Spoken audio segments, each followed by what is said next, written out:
Thank you for coming back. We are going to be digging deeper, aligned with Goldie and your expertise. And as a fellow entrepreneur who has a background in marketing, we talked a little bit about what our education looked like and how we start to call things out that we see in our day to day as consumers, as businesses doing business with others.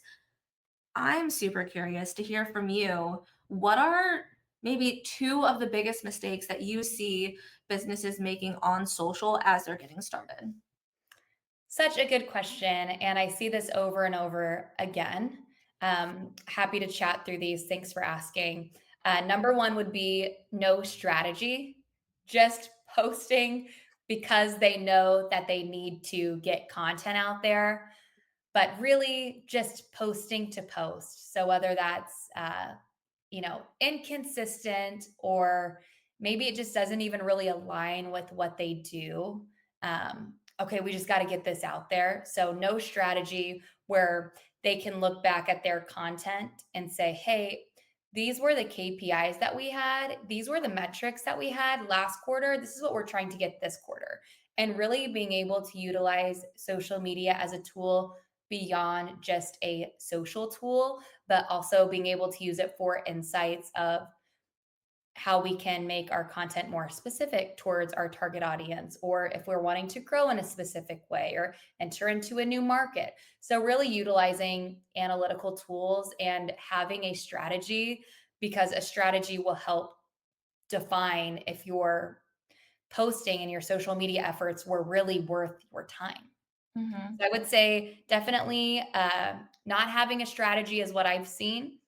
I would also say posting without a consistent, and we talked about this earlier, how organizations have a personality.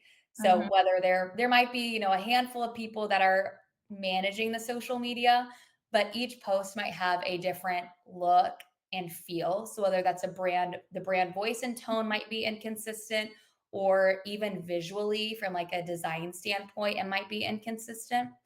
That tells prospects and it tells people who are just seeing your content, it's not clarifying who you are. So we have to have clarity in our content for who are we? What do we look like? How do we operate? How do we communicate with customers? How do we communicate with prospects? So having and defining that consistent brand voice, brand tone, and visuals is so key. Mhm. Also, from my standpoint, when I see an organization that has inconsistency like that, to me, I just think it's sloppy. And when Mm. I think that it's sloppy, I think, okay, this is the work they're putting out there for everyone else to see. So, what are they like behind the scenes? Are they also putting out sloppy work? And that's unacceptable. Oftentimes, social media is a first impression. Mhm. And even before you meet with people, whether this is your personal brand or an organization, they're going to look you up on LinkedIn. They're going to want to see what your social channels are like just to kind of get, be more at ease with who you are or your organization when they meet with you. And if it's sloppy, if it's not professional or consistent, that can be already a bad impression for them, even though you haven't met them.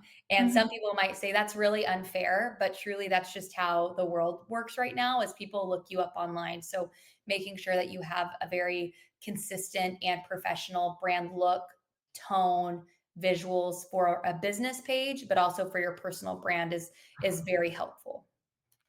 And I think for folks who say that it's unfair, like I hear that, especially if you're going to say, well, capacity, I'm the only one doing it. To the point that you made in our initial interview, I would say then post less. Post less and post it intentionally so that when you are meeting people or people are getting their first glimpse at you, it's your best foot forward. Agreed. Absolutely.